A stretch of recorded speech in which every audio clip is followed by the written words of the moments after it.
l'arche s'est arrêtée sur la montagne d'Ararat. Donc ce que je m'apprête à dire, le Seigneur va expliquer quelque chose ici à Noé.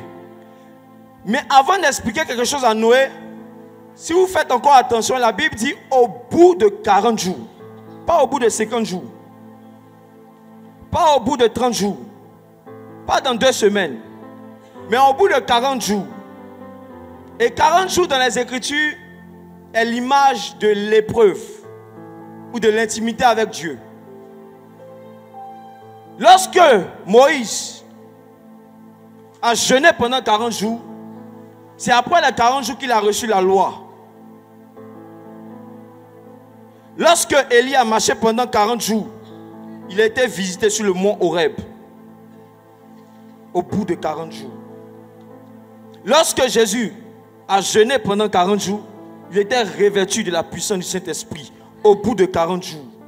Donc ici, au bout de 40 jours, le Seigneur nous dit en fait qu'il y a quelque chose qui s'est passé avec Noé. Noé a eu une intimité, une épreuve avec le Seigneur. Et il a réussi cette épreuve. Et il a reçu des révélations sur Jésus-Christ. Au bout de 40 jours. Frères et sœurs, c'est important de jeûner. Le Seigneur n'a pas dit quand, comment. Il dit quand vous jeûnez. Le Seigneur peut te pousser à prendre des jeûnes surnaturels qui sont suivis de visitation du Saint-Esprit. Au bout de 40 jours. Et qu'est-ce qui s'est passé au bout de 40 jours? On dit que Noé ouvrit la fenêtre. Noé ouvrit la fenêtre au bout de 40 jours. Et clique sur le mot fenêtre. Qu'est-ce que ça dit? En fenêtre, une percée dans un mur. Ici, dans la définition qu'ils ont donnée, on dit que fenêtre signifie percer dans un mur. Percer dans un mur, ça veut dire quoi? Ça veut dire découvrir ce qui est caché. Si vous vous rappelez l'histoire d'Ézéchiel, Ézéchiel était autour des anciens qui vivaient dans le péché, dans l'idolâtrie. Et l'Esprit du Seigneur était sur lui, il l'a saisi. Et le Seigneur lui a montré une vision et il a vu un mur. Et lui on dit, perce le mur. Découvre ce qui est caché. Et il est rentré, il a découvert les abominations qui se commettaient. Donc c'est l'ouverture d'esprit. Le Seigneur avait ouvert l'esprit de Noé sur les vérités concernant Jésus. Au bout de 40 jours, Noé ouvrit la fenêtre. Et c'est ce qui va découler de ce qu'il a fait. Qu'est-ce qu'il a fait en premier lieu? Il a lâché qui? Le corbeau d'abord. Relisons, mon frère. Il lâcha le corbeau qui sortit, partant et revenant, jusqu'à ce que les eaux eussent séché sur la terre. On nous dit qu'il lâcha le corbeau qui partait et qui revenait. Donc ici, l'information que le Saint-Esprit nous donne, c'est qu'en fait, le corbeau ici représentait la loi et les prophètes,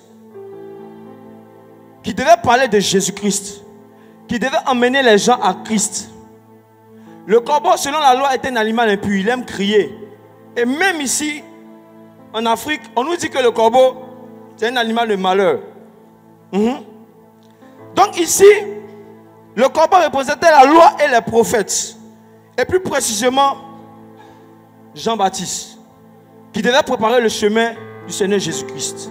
Parce que Jean-Baptiste était animé de l'esprit et de la puissance d'Élie. Or, Élie était nourri par le corbeau. Corbeau. Il y a des corbeaux que Dieu envoie qui vont crier la repentance, qui vont prêcher la repentance avant de recevoir le Saint-Esprit. Avant de recevoir l'huile, il y a des corbeaux que le Seigneur envoie.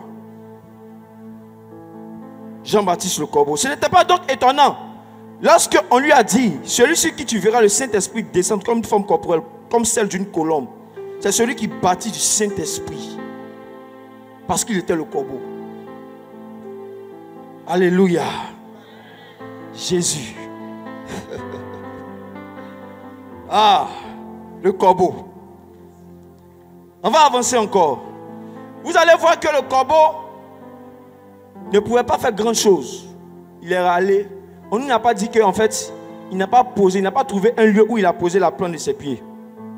C'est pas précisé. Donc, quand on va avancer, on va voir quelque chose. Allons-y maintenant pour la colombe. Verset 8. Il lâcha aussi la colombe pour voir si les eaux avaient diminué à la surface de la terre. Mais la colombe ne trouva aucun lieu pour poser la plante de son pied. C'est bon. On dit que la colombe ne trouva pas un lieu où poser la plante de ses pieds.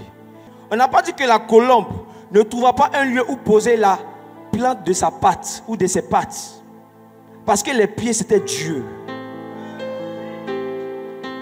C'était les pieds de Dieu. Et les pieds de Dieu ne se posent pas n'importe où, n'importe comment. Les pieds de Dieu cherchent un lieu, un endroit où ses enfants sont. Et il est là. C'est pourquoi la Bible dit que là où 2 ou 3 sont assemblés en son nom, il est au milieu. Ses pieds. Attendez. Si ta main ne m'avait pas secouru, que serais-je devenu?